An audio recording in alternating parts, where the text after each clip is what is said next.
Good afternoon. Oh, come on. Okay, I know it's only a little bit of a few of you here, okay, who braved the storm, but let's like shout it out. Good afternoon. Okay, good people, how are you?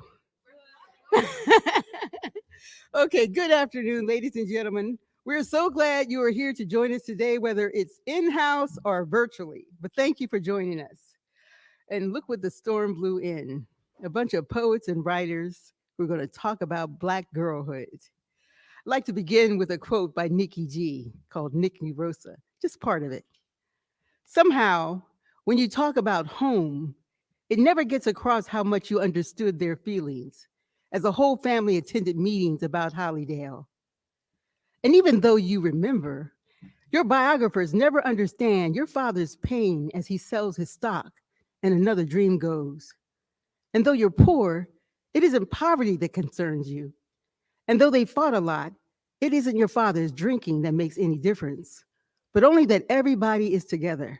And you and your sister have happy birthdays and very good Christmases. And I really hope no white person ever has cause to write about me because they never understand. Black love is Black wealth. And they'll probably talk about my hard childhood and never understand.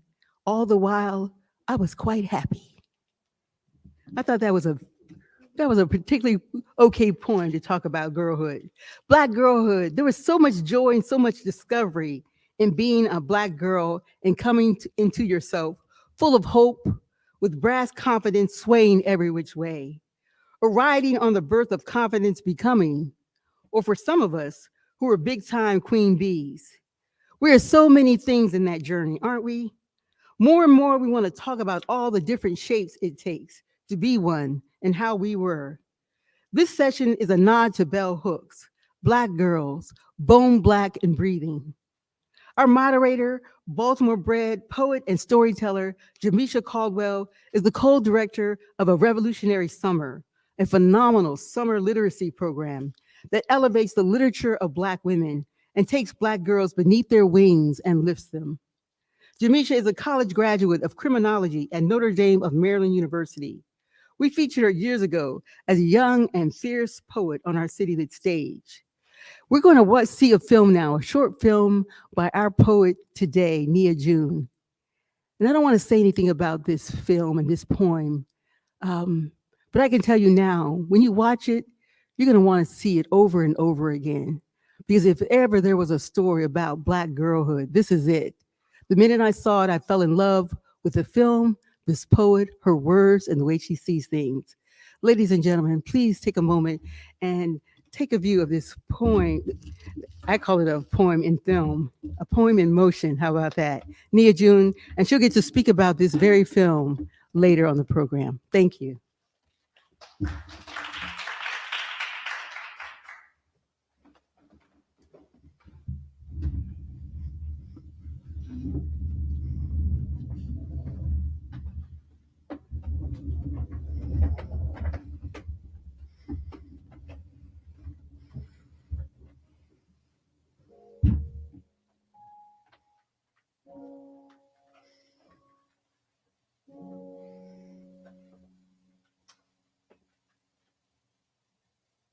What do you know of Black girls' country, where the faucets bleed oceans that we bathe and guide and fade to our own reflection?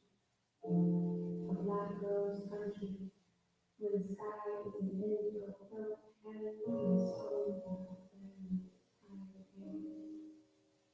And we talk with language in our hand and trumpets in our throats, shamelessly loud, shouting our names into an eternal. And we smile when the sun bows to us. And with blue teeth and dimples equally Egyptian blood we laugh, and every back will laugh. And we a baby,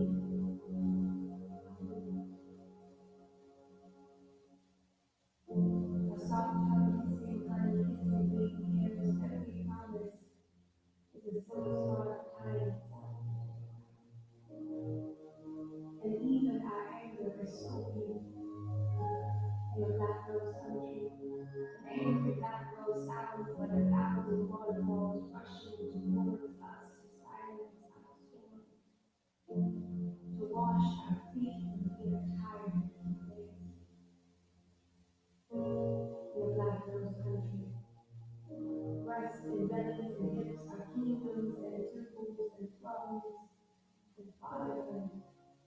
is fresh fruit at sunrise.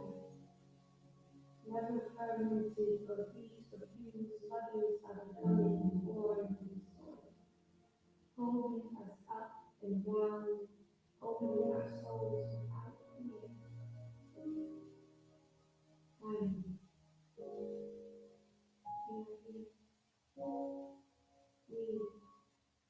home. Somebody say,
Okay.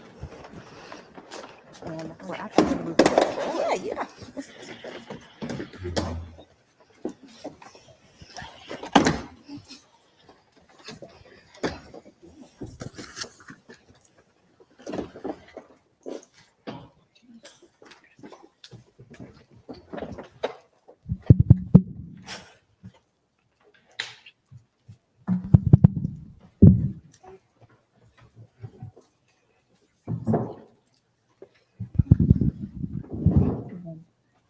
Oh, I didn't It's have on one. the podium.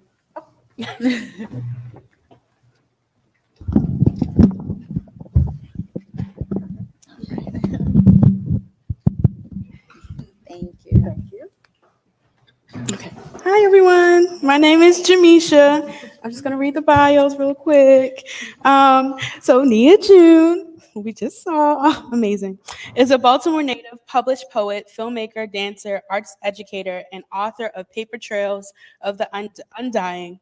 In 2020, she was recognized by Baltimore Magazine as Best Poet of Baltimore. Her directorial debut, A Black Girl's Country, featured in national and international film festivals, was recently acquired by the Baltimore Museum of Art as a part of their permanent collection.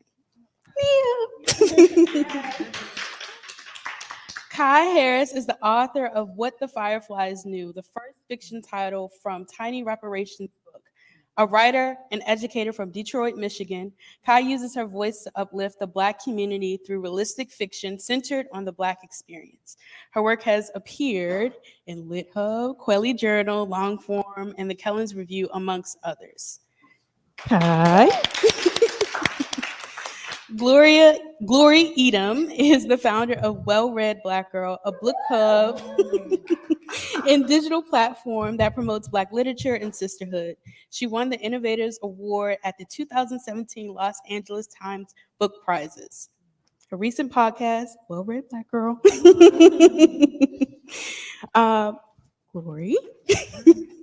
DaMaris Hill is the author of A Bound Woman is a Dangerous Thing, a searing and powerful narrative. DaMaris isn't here yet. It's okay. Oh, DaMaris will be here. She'll be here shortly.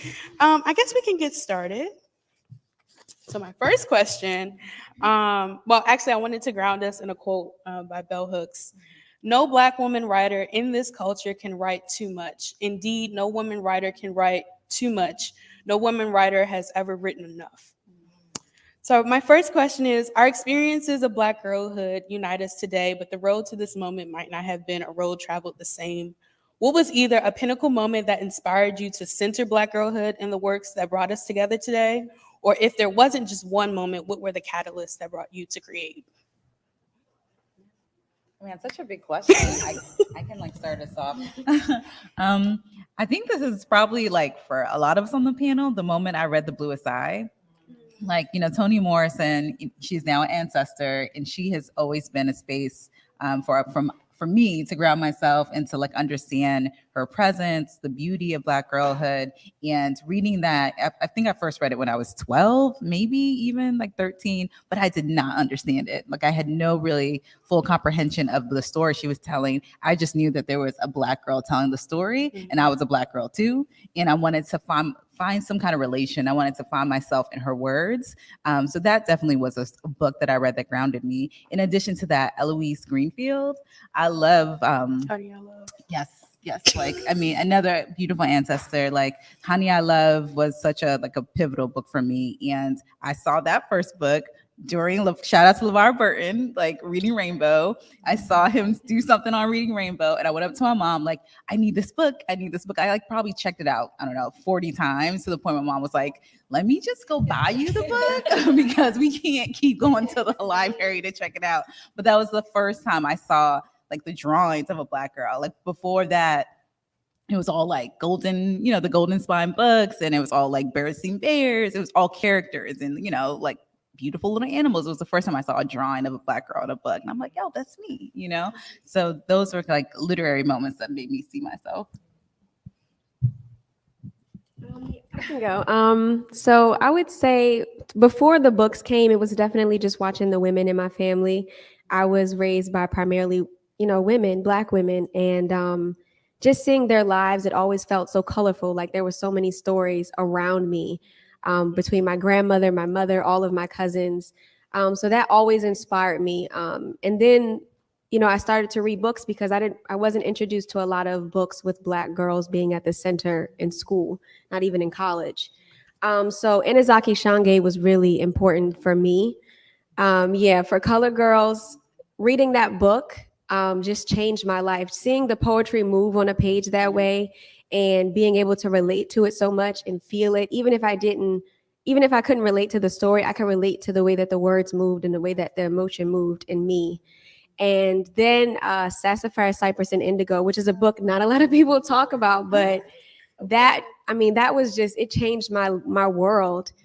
Seeing these 3 different kinds of Black girls going through these experiences who are in my age group, it just made me want to pick up the pen because, again, growing up around all of these Black girls, I had stories too that I really could manifest on the page that way. So I was going to say something that was very similar to what both of you have already said. So I'll share a different part of my experience. So similar to Nia, I didn't read a lot of Black girls in books for a very long time. So that wasn't exactly the catalyst for me. I don't even think I read The Bluest Eye until I was maybe in college. It was much later in my life. So that wasn't exactly, it was maybe the lack of that, I think, that kind of like pushed me towards wanting to write certain stories. But a slightly funny story is that I think the real catalyst for me was I was trying to write stories that weren't about Black girls and Black women. And during my master's program, I for my master's thesis, I was trying to write the start of a novel, and it was told from the perspective of a middle-aged white man who was a scientist, and he was like trying to do this experiment on love. Anyways, the premise might have been fine, but it was terrible. And it was terrible because at some point I realized, like, I don't know this perspective. I was sitting there asking myself really simple questions, like, I wonder what he would do when he gets home from work, like, what's his thing? Like, what's he into? And I couldn't answer any of those questions because it wasn't my perspective. And that was a big moment for me where I was like, why do I feel like I need to tell this story? And it was because I think of the stories that were prioritized as I was growing up. And so I was like, I'm going to go away from that. And I'm going to write stories about Black girls and Black women because that's the perspective that I know. And that's the perspective that I always wanted to see in books as I was growing up. So I'm also curious and interested in what your younger selves were intellectually or socially curious about, especially as you were figuring out the world. When you were younger, did you dream of the version that allowed you the ability to write the poems, stories, and films today, or were your ambitions elsewhere? That's a great question. It's a big question. I mean,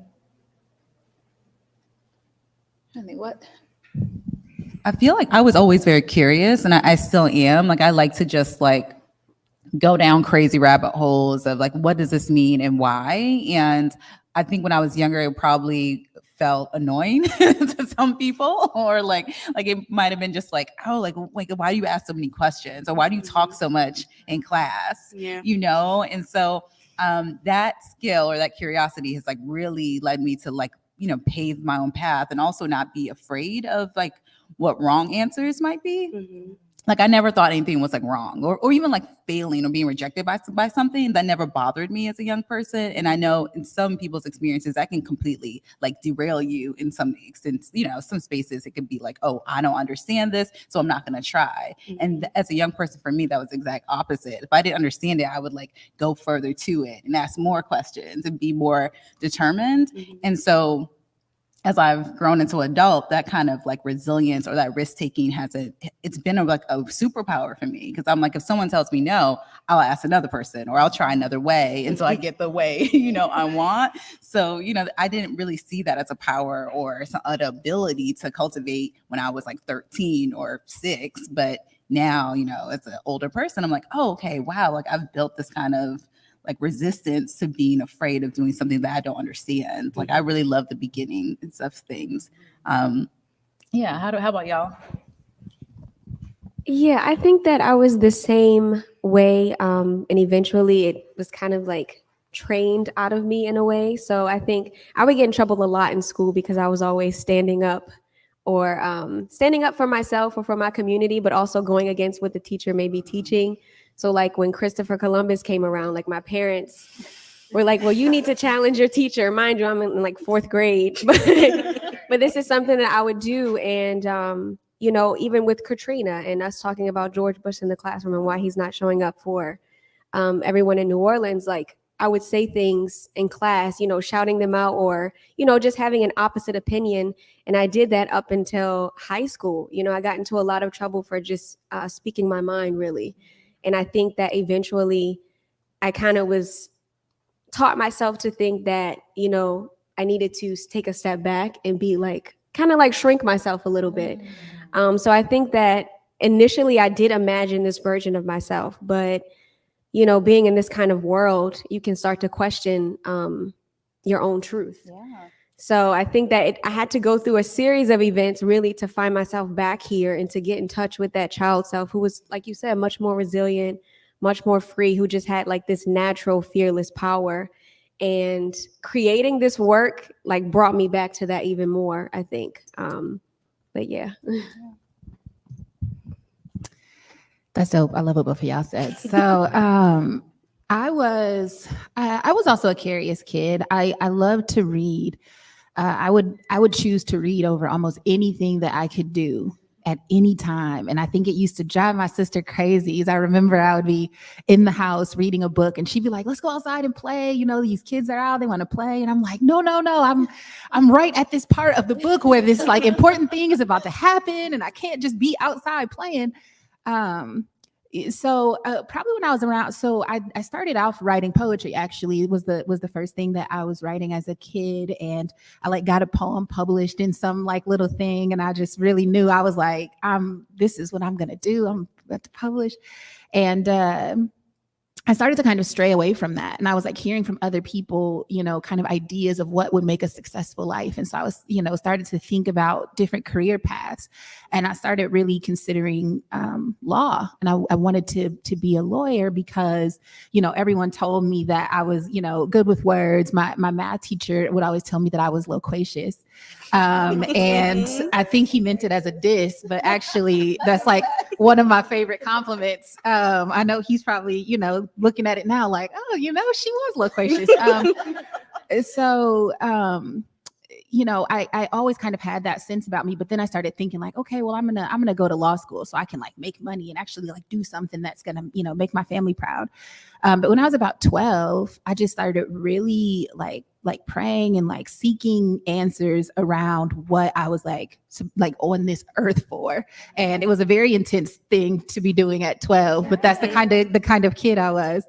And through that process, I came to understand that I was going to write. And, you know, I didn't understand it. I was like, well, I don't even feel like this is important enough. And, you know, is this really a thing? And, you know, it's really cool because I think I reached a point where I started to understand the power of writing, especially through Toni Morrison, and not just through what she wrote, but also like I tried to get my hands on like everything she was saying. I was listening to interviews and documentaries and reading things she wrote about writing and realizing like where the power is and, you know, how much we can do and accomplish through our words.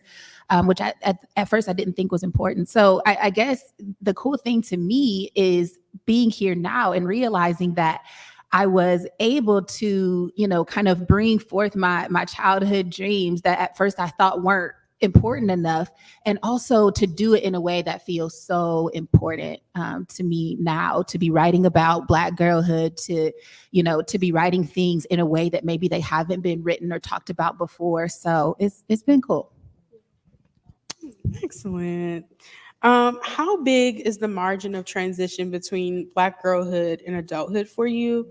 And then how does that margin particularly show up in the way that you either come up with ideas, you draft your narratives, or the stylistic decisions that you make? Oh, these questions are good. Let us shout out the moderator. This is wonderful. Okay, I need to take a beat. Can you restate the second part? Yeah. Sure. How does that margin particularly show up in the way that you come up with the ideas or draft your narratives or the stylistic decisions that you make? All right. Well, I think my last book is entitled On Girlhood, and I started Well Read Black Girl in 2015, and in that space of Well Read Black Girl, I originally thought it was just like, again, it's a sisterhood, it's a collective, it's a space that we talk about just our identities and perspectives. But initially, I wasn't necessarily thinking about my younger self. I went to Howard, you know, I was very used to centering the Black experience at that point and felt very confident. So the girl was like literally like a hey girl, like hey, like what's because that's just how we an endearment. That's how we like refer to one another. It was more like you know, when we're together, like what are the private conversations we're having and how are we like just comfortable with one another and having a good time. You know, I was like just really focused on the joy. And as the organization started to grow, I started thinking like girl, like who was I as a little girl and how could I like talk back to her and help future generations of young girl understand? Because mothers were coming up to me. At this point I was pregnant. I had a child. Like I was thinking about just youthfulness, you know, and all those things that I mentioned earlier about, you know, feeling like I couldn't really be myself, but I was trying to be myself and people were rejecting that idea. And also right now, I mean, I don't know, y'all probably can't guess my age, but I am older. And but a lot of times people would assume I was younger. So how they would approach me and how they would talk to me, depending on just like, because I'm maybe enthusiastic or I look really youthful. So, I'm in corporate situations and I'm in my 30s and you're talking to me like you think I'm 19.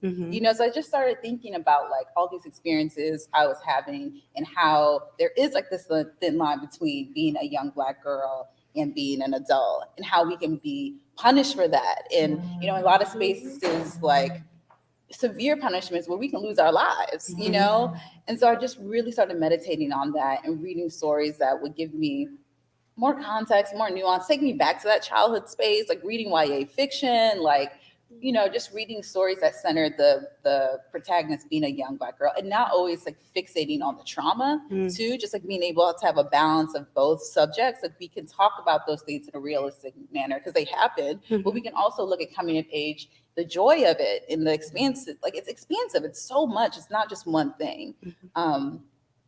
Yeah. And I also think like region too, like it's so dope to like hear the stories, being from Detroit or California, Baltimore. I'm from the Northern Virginia area. I'm going to say DC, but folks that are from DC know. Yeah, exactly.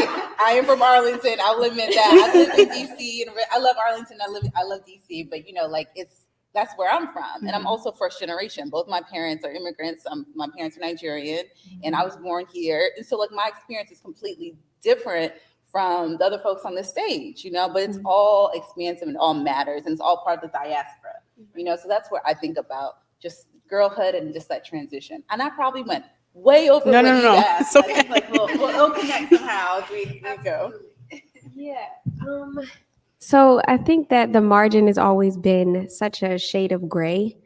For me, it's really been a gray area. I think that I'm always studying, honestly, what happens in between. And those moments are really what shows up in my work, the things that feed this transition between girlhood and womanhood. And I think that a lot of my work is also focused on preserving that girlhood. Black girls really don't get to be children, and Black children don't get to be children, period. And I think that a lot of Black girls have to take on a lot of responsibility, whether it be emotional or physical, mental, anything, and they have to grow up fast. And I think that with my work, I'm always trying to find the girl in Black women. That's why Black Girls Country is that, because like I said, even it happened with me, like it's beaten out of us so early. And, with my mother, when I write about my mother, I'm looking for the girl in her. I love looking at younger pictures of my grandmother and all of my aunts and my mothers, because there's something there. There's such a fire.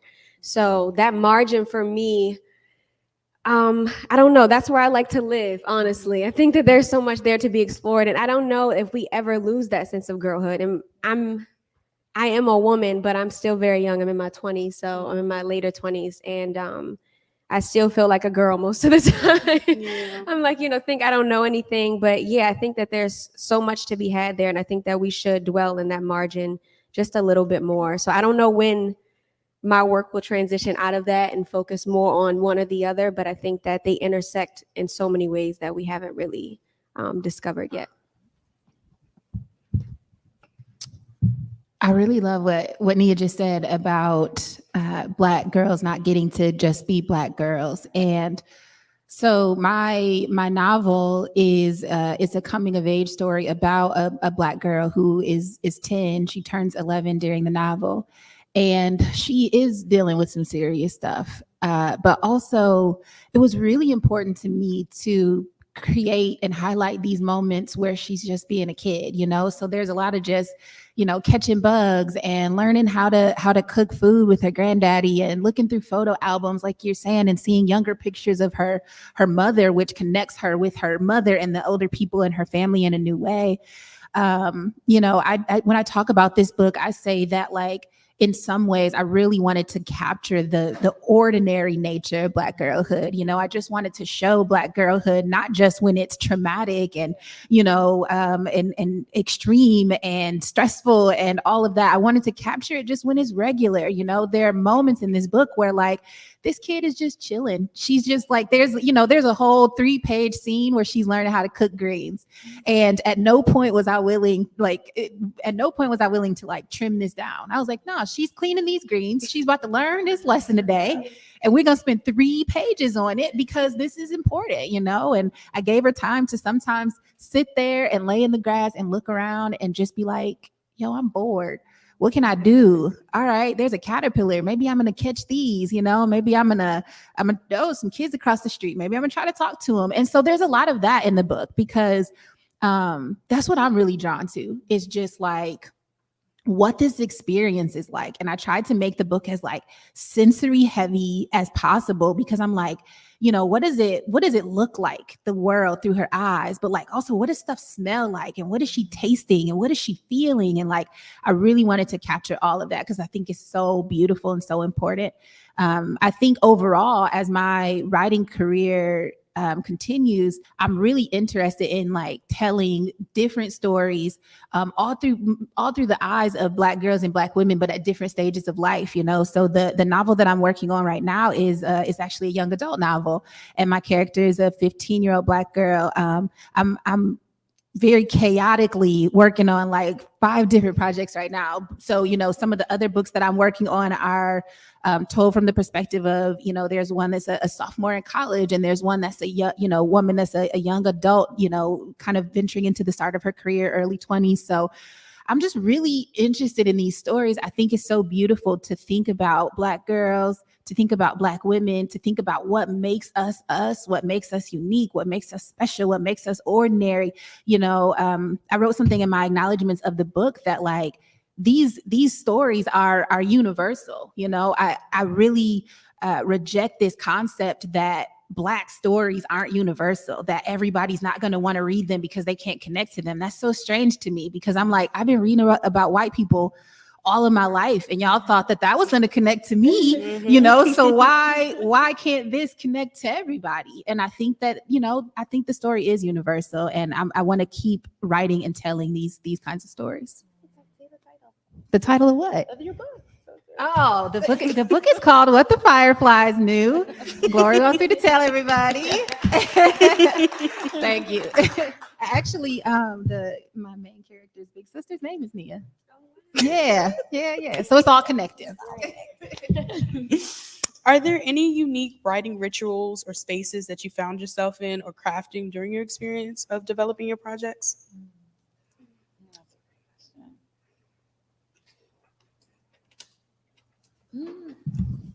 I try my best to be of habit. So I'm up in the morning and I try to write for 45 minutes. If it doesn't happen in the morning, I'm writing 45 minutes at night, you know, and even if it's just like nonsensical ideas and concepts, I'm just trying to write it down to be in practice. And that really helps me just always have like a good flow and not feel so discouraged when I don't write something that I feel like is like great or perfect, but just being in the habit of writing consistently helps me. I'm still thinking. Yeah. Okay. I can jump in. I agree with what Glory said. I'm also I need the habits, especially because my life is pretty busy. At the time when I was writing this book, I was in grad school. So for some parts of it, I have three children. I have a husband. I had a full-time job while I was in grad school, and trying to write in the midst of all of that. Having those habits and being consistent was of the utmost importance, or nothing was going to get written. So I tried to stay structured as much as possible. But I actually started picking up some new writing rituals and habits during the pandemic, because that was one of the hardest moments for me to write. And it was weird because I was like, oh man, I have all of this time now, right? I did, you know, at the very beginning, like I didn't have to go to work. My kids weren't going to school. It was just like this, you know, just this wealth of time to write. And I was like, I couldn't write a thing, couldn't write anything. And so I started out just trying to journal just to get myself like moving my pen, and that helped. But what I found I needed to do was actually like create like these little habits that would signal to my body that it was like time to be creative. And so I spent a long time studying myself and my writing habits and trying to figure out like what puts me in my creative flow.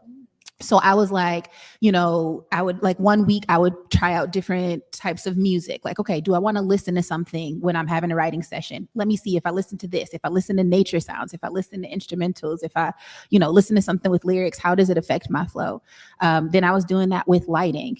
Do I work better if there's an overhead light, if there's, candles, if there's a lamp? What happens if I light an incense? What happens if I play with different, fragrances? What happens if I write here or over there? Or, so I was doing this for months.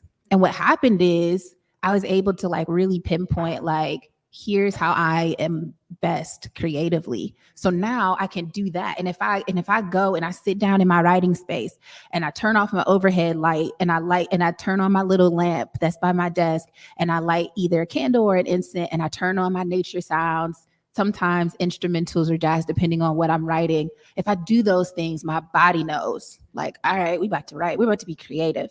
So it's easier for me to, bust into that. So that's something that's kind of new for me, but it's been game changing. Yeah. Well, I would say first and foremost, definitely journaling. I have a ritual that I do mostly every morning. And that is just sitting time with myself and meditating, talking to my ancestors, and really journaling how I'm feeling. So just checking in with myself is, the base. Outside of that, I can be very chaotic, I think. And so the way it works with me, if I have a creative spark, like if I am in that mode, I will write for however long it takes. It could be like days, weeks, I'm doing nothing but writing. Everything else is getting neglected because it's pouring out of me. And if I feel like I can't get where I need to be with what I'm writing, I do a lot of just digesting other things. So watching interviews, listening to film scores really, really moves me. If Beale Street could talk, Terrence Blanchard, there are so many different albums that I love listening to, and that will help push and get me in the emotional place I need to write. Real Black is a channel on YouTube that I love. It's like all of this different archival footage and just receiving all of that and taking it in because I'm watching everyone who's already done this before me, in different ways. And I'm, just constantly putting myself in a place to create because I'm receiving creative things and I'm filtering what I'm looking at. So this could also be staying away from social media because that's going to, create brain fog and fill it up. So I think that when I feel like I'm in a writer's block, just making sure that I'm filtering what I'm receiving and what my environment looks like. I'm going to take a pause here to welcome Dr. Hill to the stage.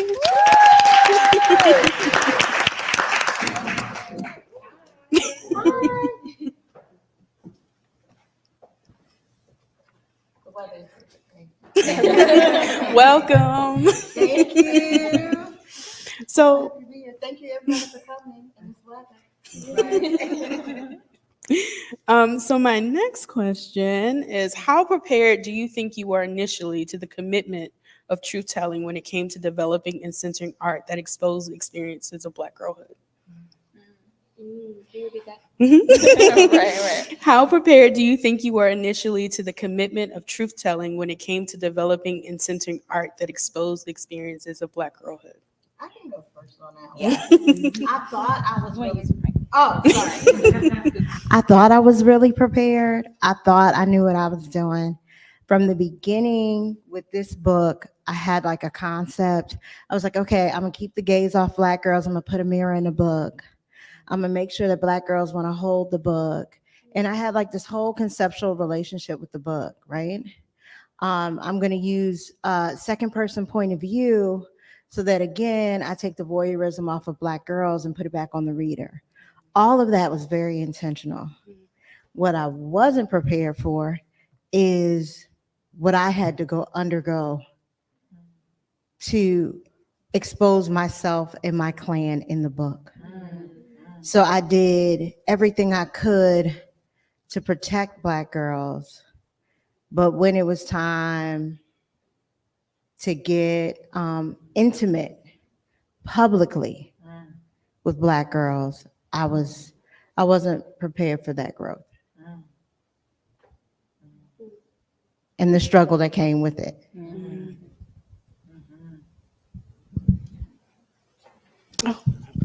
I can jump in. That really speaks to me. I also felt like I was pretty intentional when I was writing the novel. Like, here's how I want to tell this story. So the book is told first person, present tense, and even as I was sometimes getting advised to consider writing it a different way, and I really didn't want to do that because some people were advising me to, like, maybe move it to third person and still have it just be like pretty limited, so it's like still very close to her perspective. But I was like, no, I want the reader to just be in her head. There's nowhere else to go. There's no escape. You about to be here. You about to be in this.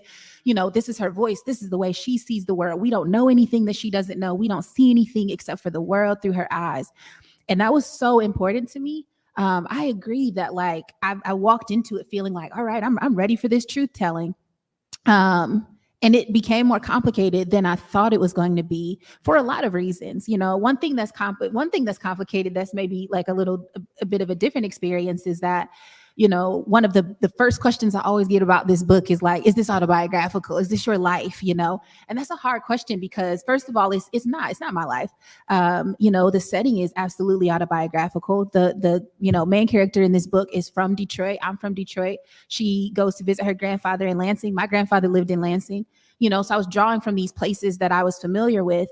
But it's a fictional story. I changed, I gave her her own life, her own story, her own family, and whatever. But it's a complicated question because there's obviously so much of me in her, so it's not autobiographical, but like, she does stuff I did and she thinks things that I thought, and there's so much of me in her, even when I wasn't intending for it to be that way specifically. So that feels a little complicated to navigate because but also that was what I was kind of trying to do. So it's complicated, but it's beautiful. I hope that other Black women or Black girls who read this book will feel that way. Because when I was writing, I was reading works that were so much like my book. And it was blowing my mind because some of them I hadn't even read yet. So I read Annie John by Jamaica Kincaid after I wrote this book.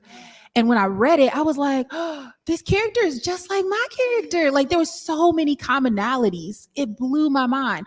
The book that I'm working on, the YA book that I was mentioning earlier, I wrote it before I had ever read The Hate You Give. And then I read The Hate You Give and I was like, okay, I wrote the same book as Angie Thomas. So then I had to change a couple things, but I had never even read it. I had never been exposed to it. So it's wild to me how often I can read other books by Black women and they be so similar to my experience, so similar to what I'm already writing or thinking about. That's beautiful. The truth telling is integral. It's so important. We have to do it. It definitely gets complicated, but we have to do it. I think, like everyone has said so far, I definitely went into it like, I got this, I can do this. My issue came along with the white gaze, because when I first started really writing about Black women, it was in my college class at Towson, and I was the only Black person and the only Black woman in this class. And I realized that whenever I'm bringing a piece of work about my life or just about a true story, anything that I've experienced or witnessed, that for one, it automatically had to represent the entire Black community. It wasn't just a narrative. It was, oh, this is the Black community. This is Black women. Or it just became political, even though it was something so intimate and personal to me. So I think that I wasn't ready for that responsibility. So I think that learning how to, first of all, step away from the white gaze was really, really difficult for me, because it made me afraid, again, to tell the truth. Because I'm like, these are things we all know in our community, but now I have to worry about how I'm making our community look to other people. And with that came other questions like, how are Black men showing up now? And when you think about for Color Girls, for example, the book by Inazaki Shange, you see that was a huge thing that she got pushback on, because on the one hand, she's giving these real accounts of stories by Black women, but, you know, because of the role that Black men played in that book, people are like, okay, well, this is speaking, you're saying something about the Black community. Look at the way you're making Black men look. But it only really comes into play when you put this outside gaze on the work. Right. So I think that was the biggest thing for me. And Toni Morrison is, I love reading everything about her work speaks to, breaking down, stepping away from the white gaze and really just making the work as it is and staying true to who it's for. Yeah. And I think that I had to keep affirming myself in that way. I had to look around in my community to affirm myself and say, these stories are true, these stories are real, and that's the only thing that matters at the end of the day. Yeah. Yes.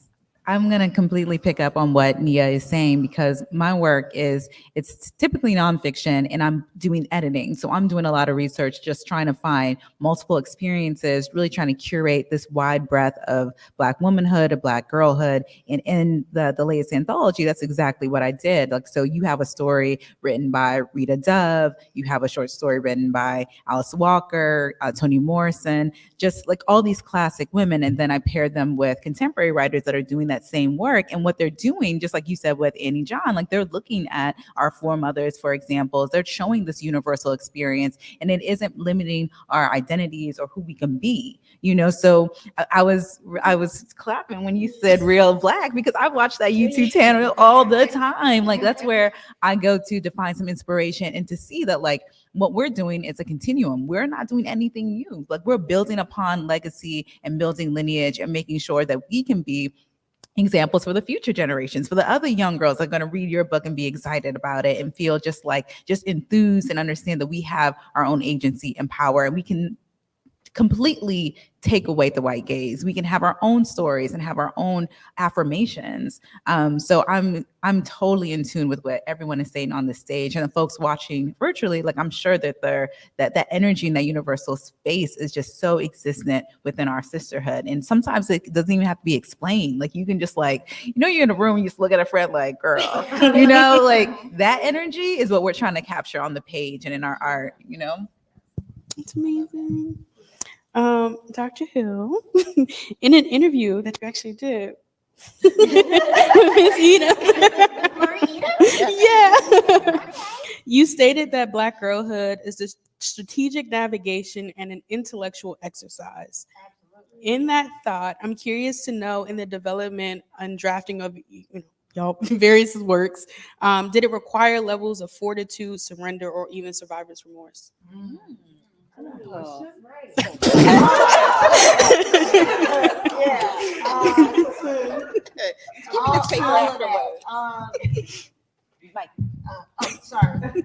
All of that.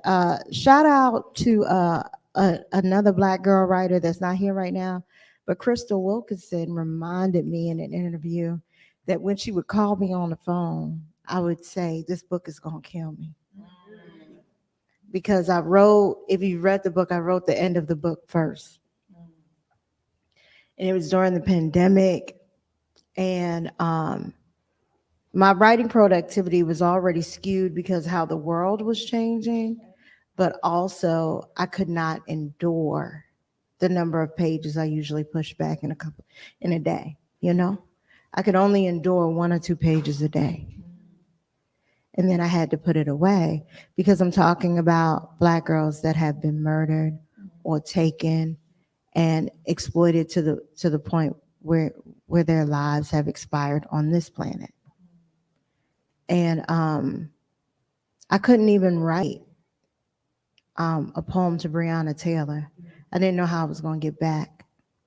Kanika Jenkins, found in a refrigerator in a hotel in Chicago. I didn't know how I was going to get back from those poems. So I definitely felt, I didn't categorize it as survivor's remorse, but I definitely felt some of that, particularly when I thought, and I'm not going to belabor this, but particularly when I thought about Kanika Jenkins, because I thought about them both a lot, right? But I think about Kanika Jenkins being a young something, college girl, just trying to have a good time, which we all deserve, working hard at her job, working hard at her studies, just trying to have a good time, and goes missing. And then when she's found, we don't know if she's found whole. So the possibility of her life being terminated to extend somebody else's, I couldn't write it. I mean, maybe I'll mature into it, but I couldn't write it then.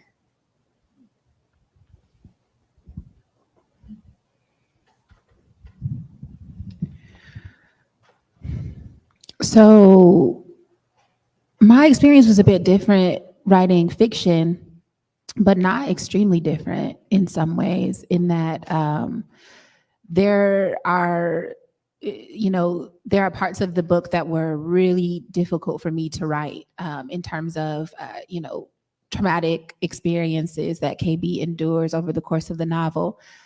And I think there were a couple of things that were happening that were making it really difficult. One was I loved her so much and I didn't want that stuff to happen to her. And I grappled with including certain scenes because I was just like, I don't want this to happen to her. But I decided to keep certain things because as I was like learning her character, she started to kind of become a person to me. And I felt like, unfortunately, it was a part of her experience. But I wanted to show how she, I don't want to spoil the book, but, how she takes that experience and is able to use it in her own development in certain ways, and how she's able to survive and how she's able to heal, and what that healing looks like. And, I think in some ways I started to think of this book as a way for people to read and learn about healing and learn about the journey through trauma. The book begins with the trauma when, her father has passed away and she's the person who finds his body. And that's where the book begins. And, so she has that on her already, and her sister has that on her, and her mother has that on her. And we're seeing each of them navigate their trauma and their grief in different ways, which I also wanted to really highlight, like what this looks like. Like, it's not linear. It's not the same for any two people. It's not predictable. It's not on a timeline. And so we kind of see this family who's, grieving and who's, dealing with this loss, and they, they're dealing with supplemental, mental health issues because of everything that's happened. And, so I kind of wanted to show what that could look like, but also how to get through it. KB is such an important character because even though she's the youngest character in the book and the youngest person in her family, she's the person who realizes kind of like, here's what we need to do to heal. And here's how us being together is going to help us get there. And so that was really important for me to get down on the page, as much as it hurt, as much as I didn't want her to experience those things. And then the second thing I would say that came up for me is just the ways in which watching KB deal with loss, navigate grief and trauma, how much that brought up for me about my own, trauma, childhood trauma. So KB loses her father at the start of the book. My father also passed away, in a completely different way at a different moment in my life. So I was 22, KB loses her dad when she's 10. But it was interesting to me how parallel it felt, how close to my dad I felt when I was writing this book, because I was just thinking about a young girl grieving the loss of her father and what that absence looks like in her life. And my grandfather also passed away. My grandfather passed away when I was 12. So in a way, seeing KB with her granddaddy when she's 11 reminds me of the last summer that I spent with my granddaddy before he passed away. And, so I said in my acknowledgments that like writing this book made me feel close to the two of them in a way that I hadn't felt in so long, which was both good and bad. I had several days where like I couldn't write, I couldn't work on it because I was grieving and I was navigating the same things that she was navigating through my writing. So that was intense. I think the key word there for me was surrender. And I think with truth telling, that's the number one thing you must do is surrender. And a lot of my work is about grief. Like I said earlier, I was raised by primarily Black women. So I was also raised by a lot of grieving women because the men were not around. And then I had to experience that own grief through the loss of my father and through the loss of other family members and my own grandmother in my life. And I treat coming to the page like, going to an altar or a sanctuary. I have to come, just stripped down and completely honest with myself and completely open, because that's the only way that the right things are going to come out. So I try to give myself all the space and time I need. And again, some poems just haven't been written because of that. Not to say that they will never, but there's still more work that I need to do in order to come to the page the right way, the correct way. So again, just surrender. There's a book I have in my book. There's a poem I have in my book that's about an experience I had when I was in middle school. And it's about kids just being at the skating rink. And at the end of that, you see police beat up some Black boys who are our friends. And it's really coming from the perspective of what that looks like being a Black girl, having to see that. Again, going back to that grief and that emotional state. And for me, writing that poem, it took weeks, and I was fine with that because, again, I had to keep stepping away, giving myself the space and time to grieve and be at whatever emotional space is necessary. And again, I think with truth telling, that is, that's what comes with it. I will also agree with everyone on the panel in terms of this idea of grief and surrender, because it does require you have to trust your intuition. You have to know yourself to even get to that point. And I think a lot of times when that painful thing happens, or those moments that we don't want to put on the page, or where you need to step away, it could be hard to come back to that space because it's pain. It's in our bodies. It's not like this disconnected thing. It's our real lives. Even as you were saying that, I had to take a sip of water because I lost my father too. And I like in the moments just talking about someone else losing their parents or losing their caregiver, their father, I feel that like pain in my heart, like, oh, I can relate to that. And that surrender to emotion, or those intimate feelings that come very visceral, that's where like I feel like the magic is. And that's when I feel like I do my best writing, when I'm vulnerable enough and I surrender to that feeling, when it's like I'm reading this and I want to cry. Okay, that goes in the book, And on the opposite side of that, I'm laughing out loud. I can't believe it. Like that also, like when those triggers happen, when those like feelings feels like so intense that I can't even hold it in, that's when I want to really make sure I share that and I curate that so other people can have that experience with me.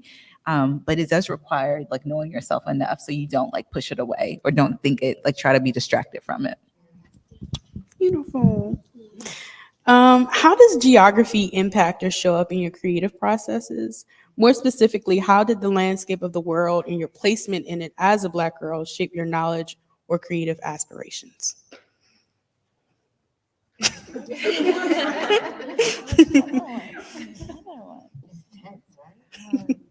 Wow. Dr. Hill, why don't you take this one? Because I've been going first a lot. I'm gonna pass it I'll, I'll go first. She already talked about Detroit. I was about to say, I've already talked about this, so it's a little easier. I'm going to just jump in where I left off. So, yeah, setting and geography plays such a big role in this book, because that was the one part that I knew I wanted to be true to my experience. And so, it's interesting because she's from Detroit, and, you're talking about truth telling and like, the white gaze and like what, you want to kind of put out there. And one thing that I struggle with is how I present Detroit in my fiction. Because I'm like, well, I don't want people to look at Detroit and be like, oh, see, she confirmed what we thought we knew. And it's, it's terrible and all of this. But I also wanted to be, honest. And so I think that there were moments where she's reflecting on what types of things she struggled with at home in Detroit. But also, it's her home, and throughout the entire book, she's longing to get back to that home, even though she's in this new place and she's enjoying it.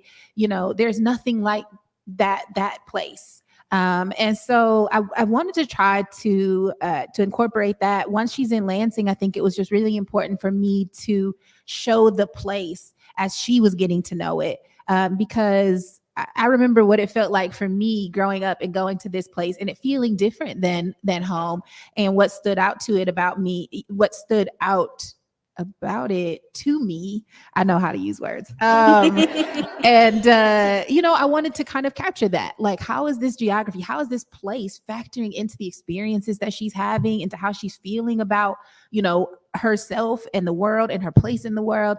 So much of this book is about her finding her place in the world. And it's not a coincidence that at the same time that she's trying to figure out her place in the world, she's displaced. At the start of the book, not only is she coming to Lansing, but her and her family have, experienced a period of homelessness where, they've lost their home and they're, living in a motel and they're trying to, figure things out. And there's all of this like instability around that she's navigating, and then coming to this new place, which she enjoys for lots of reasons, but also it's not home. It's not that place where she feels safe and where she feels like she understands where she belongs. So almost it's like this sense that being displaced, going to this new place and navigating all of this kind of makes her have to do this work and kind of go through this process. So I think it kind of, goes hand in hand. Geography is huge for me because I am obsessed with Baltimore. Yeah, and I think there are not a lot of narratives, books, stories about Black women, Black girls in Baltimore. There just aren't, not that I saw growing up. And that's why A Black Girl's Country is all here. And it's all people who are native or live in Baltimore. And you get that scene of those middle school girls like rocking off to club music in the middle of the street, which is so Baltimore to me.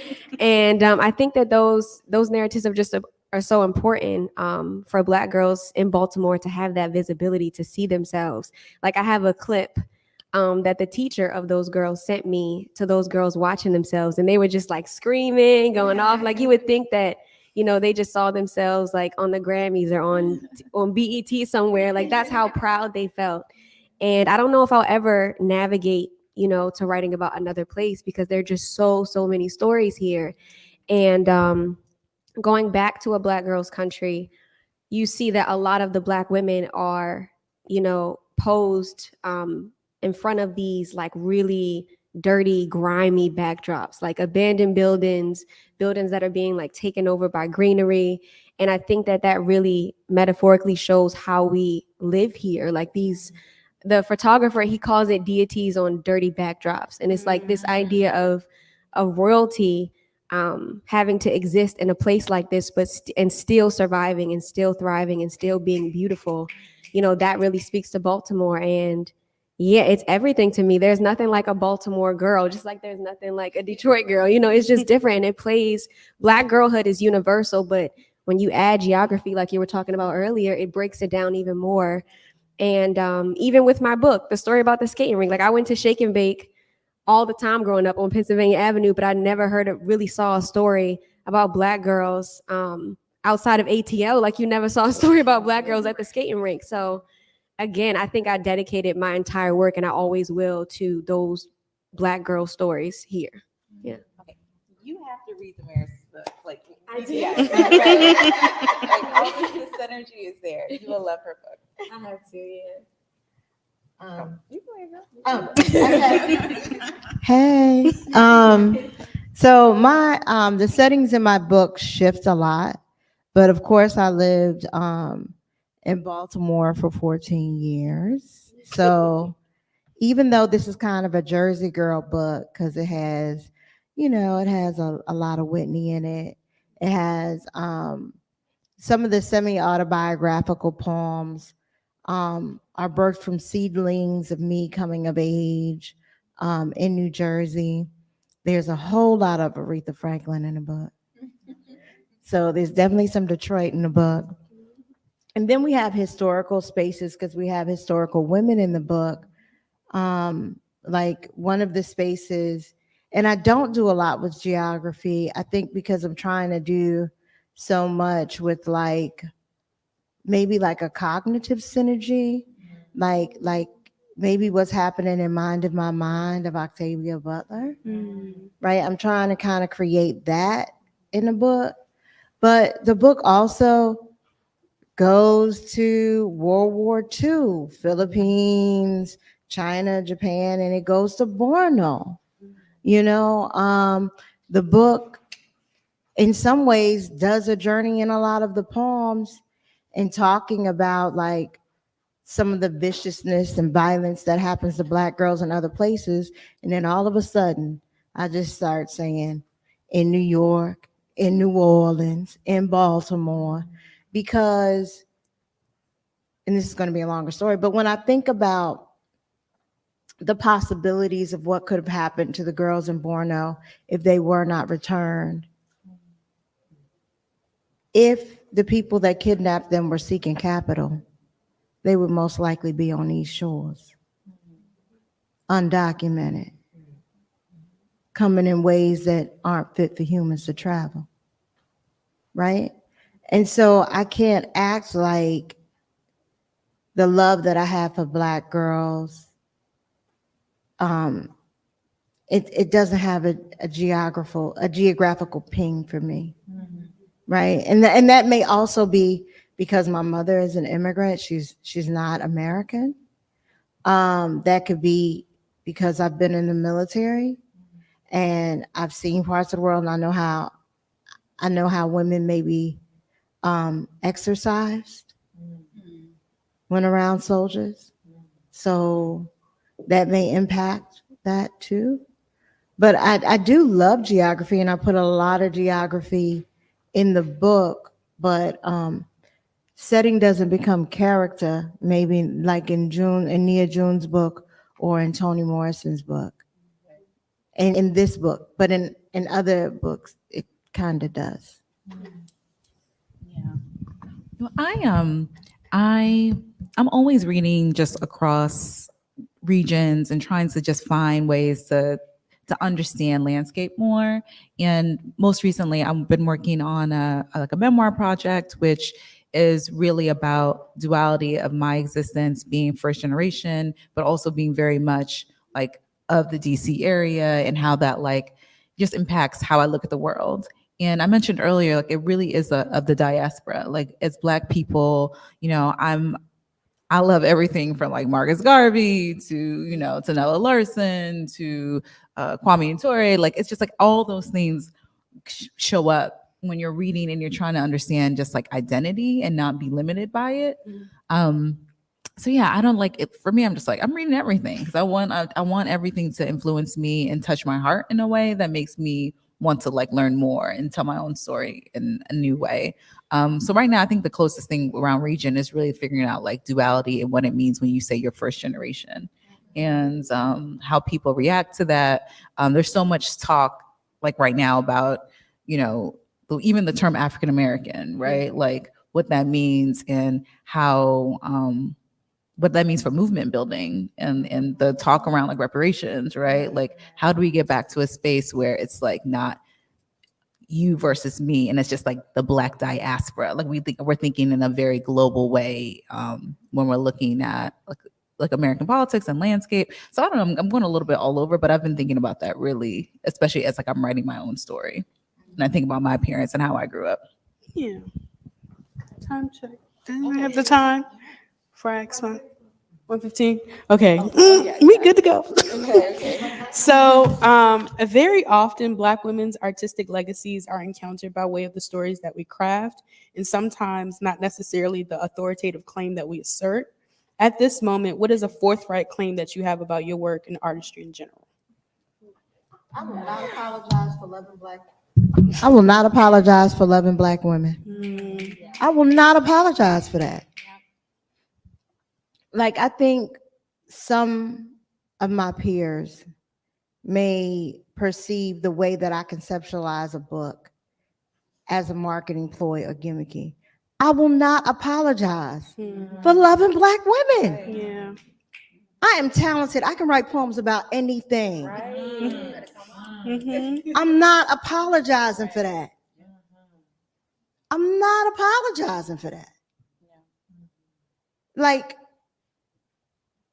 and for me, writing is an act of, like, Miss Edim over there tried to tell me that my book was a kind of ministry, but it is an act of love, and I am not going to apologize for extending that love beyond my individuality, and I'm not coming for anybody's throat who's engaged in writing poems strictly about their individual experiences.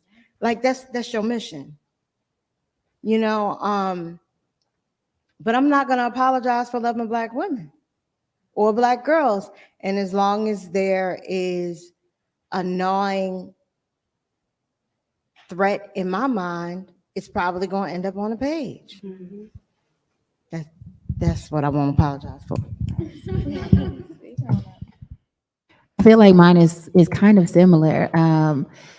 For me, I think the claim that I'm trying to make is that, like, the most important thing to me is telling these stories about Black girls and Black women, and I want to do that as authentically and unfiltered as possible.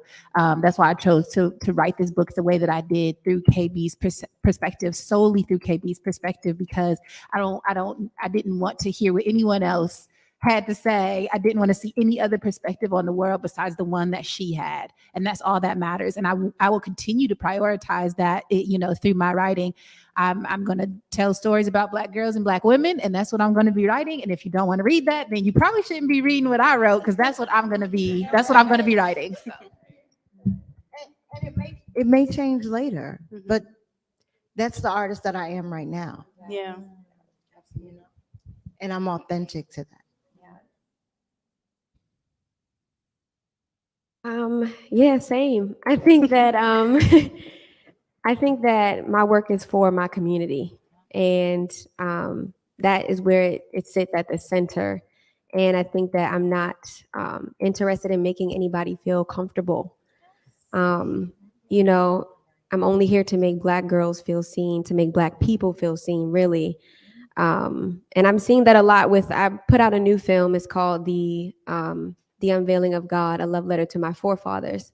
And this film was dedicated to all the Black men in my life, but it's coming from my perspective, and how it's showing how I, as a Black woman, would like to see Black men show up in my life. It's also showing how they have shown up in my life. And that was really hard to talk about. And it's still so much related to Black women, in my opinion, because a lot of our trauma, a lot of our joys, involves Black men, all of these different things. So I think that, that was, the way it was received was beautiful, but I know that it could easily maybe offend some or make some feel uncomfortable. But again, just standing firm, and my work is for Black people. And that's all I'm concerned about. That's all I want to feed. In agreement with all of that. I would say my declaration is that we deserve to be here, wherever here is, on this stage, accepting all the awards, the Pulitzers, whatever you want, you deserve it, and you deserve to take up space and be proud of what you're creating. And I think for a long time, like, I was executing and doing all these things, but I don't know if I was necessarily proud in the way that I want it to be.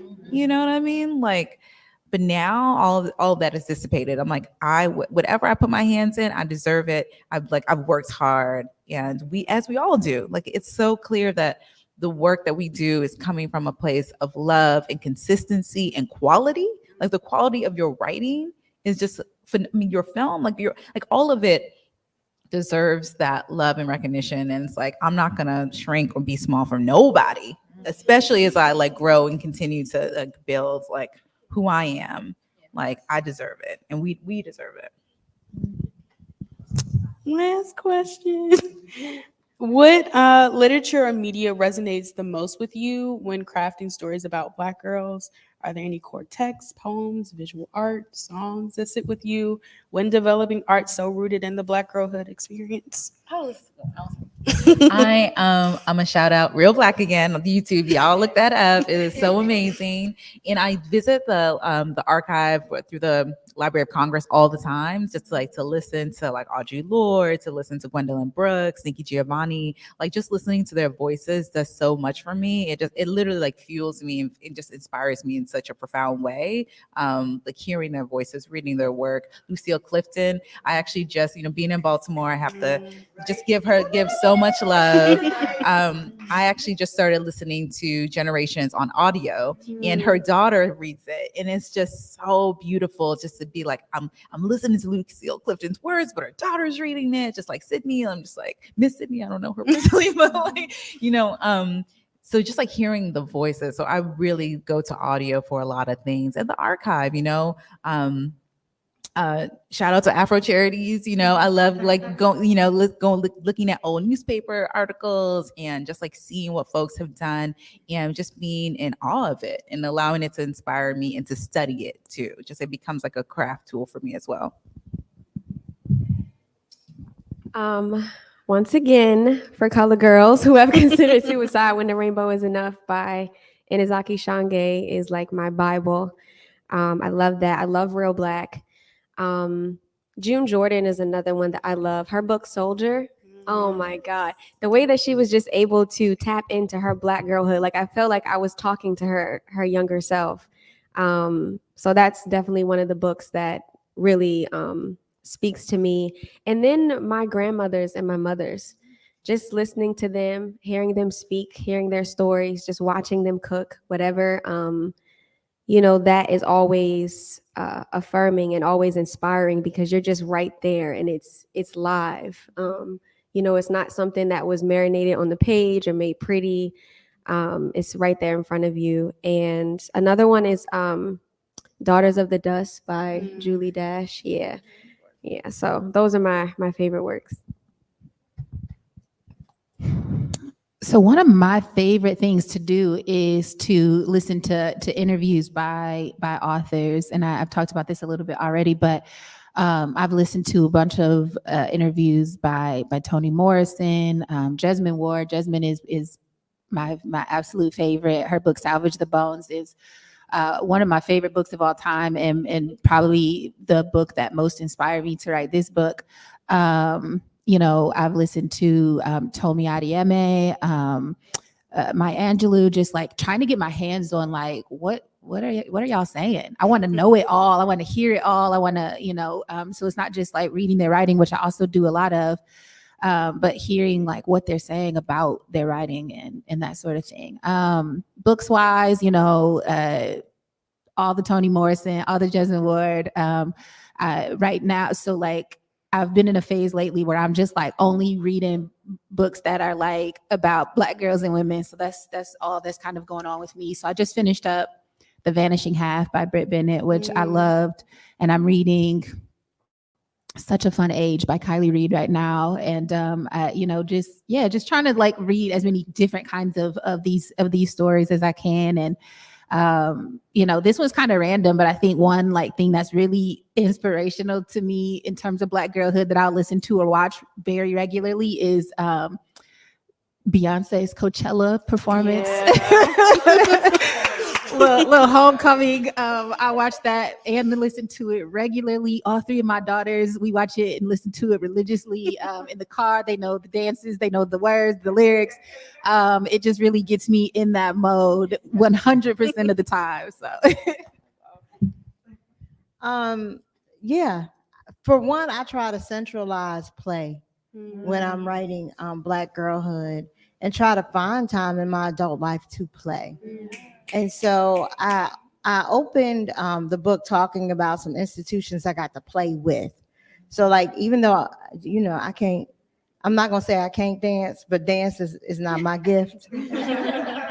But when the Urban Bush Women had like a Summer Leadership Institute, I was like, I need to learn how to tell a story through my body.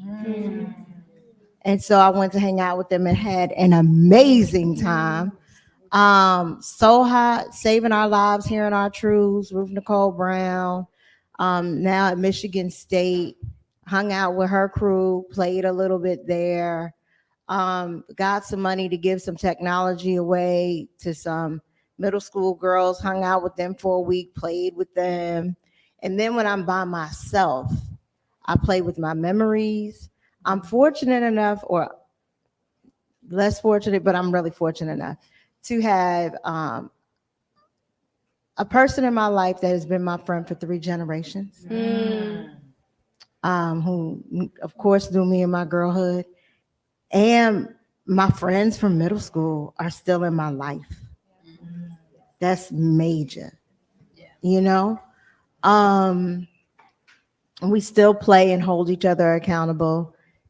We still stay the night at each other's house. Like, you know what I'm saying? When I lived in Baltimore, let's be clear, my 3 best girlfriends all had keys to my house. And each of them lived with me for a year while they saved up for their house free. So that also is a kind of play, right? Like living with your friend or whatever. So I make time to play. And when I'm by myself, it's definitely music. So I want to start with Tankin' and Bangers. Because Tankin' and Bangers, I love me some Tankin' and Bangers. I love it because it's so eclectic. It has like the history of music in it. But she consistently brings the music from Black girl games into her compositions consistently. I love that. I also love Nicki Minaj. Say what you want. Right. Right. I'm here for you. I'm here for you. I'm here for you. Right. Because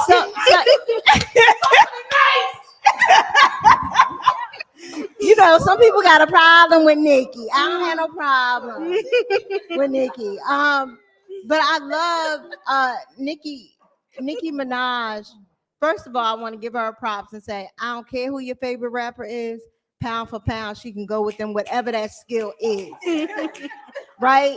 So we usually rank rappers by like skill, like one skill and how they stand out. Nicki got about 12. So let's start there. So yeah, you know, she got the architecture body, and that's misogyny's problem, misogyny was problem.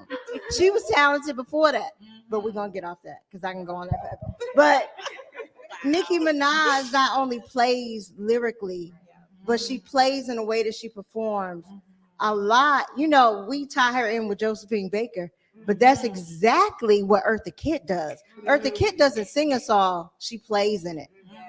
Right? And so I listen a lot to them.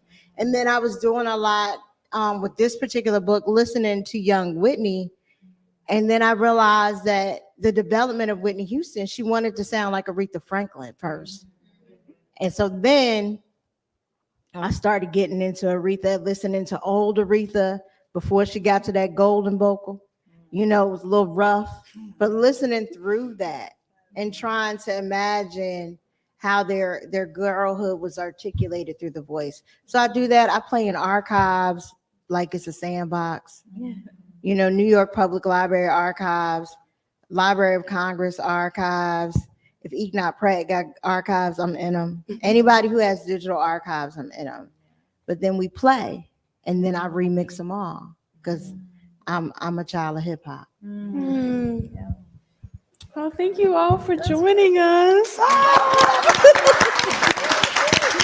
This was amazing. Thank you.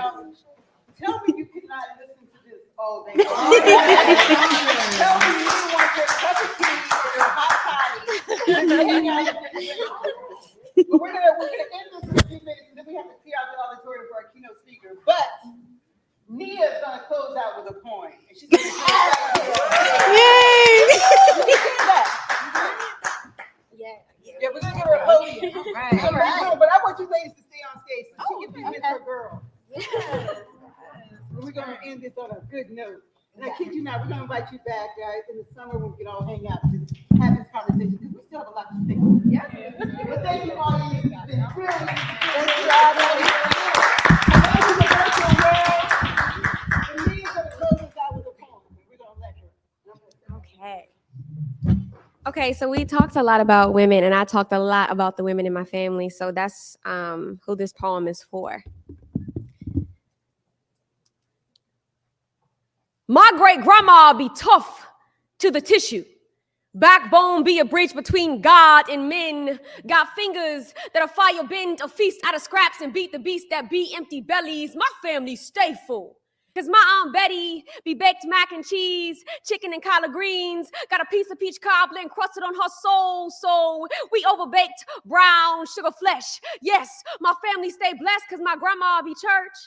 Like Bible verse, like palm to palm, like Psalm 118:17, like, girl, you better proclaim what the Lord has done. And my mama be the magic one, all sun, sky, meditation, and peace. But best believe my cousins Dawn, Dominique, Sheena, and Trina be war with the tongue tied, talk tough like, yeah, I be the 500 block of North Dennison Street. EA, stay round the way up the village. What's really good? My cousin Sakina bad with the fabric.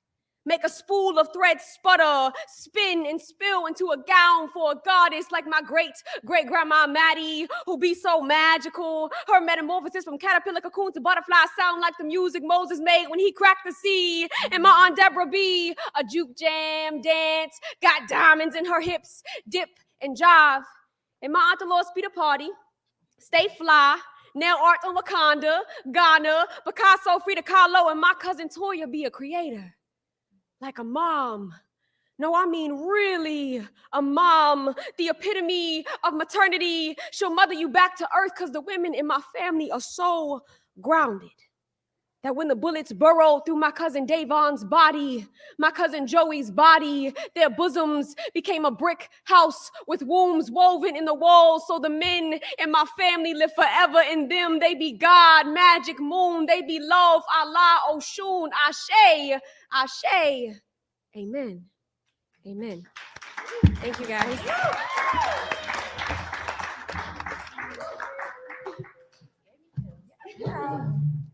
Get it on camera.